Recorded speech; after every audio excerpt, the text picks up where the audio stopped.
l'une des lagunes les plus mystérieuses du monde. La lagune Ébrié. La ville d'Abidjan tout entière a été construite sur cette lagune.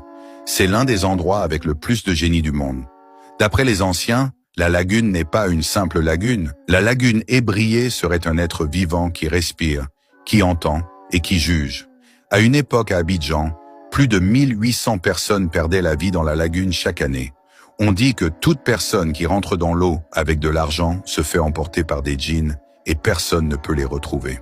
Jusqu'aujourd'hui, tous les vendredis, il est interdit à toute personne de se baigner dans la lagune avant la prière et parfois même toute la journée au risque de se faire capturer et emporter au fond de l'eau par des génies.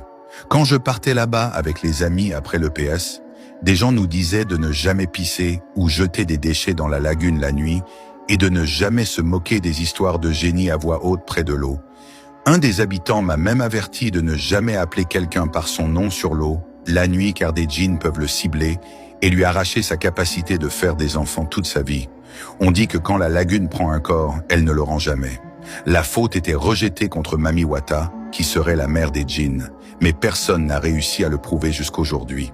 En 2011, un bus de la Sotra, venu d'Adjamé, a plongé dans la lagune depuis le pont Félix Houphouët-Boigny.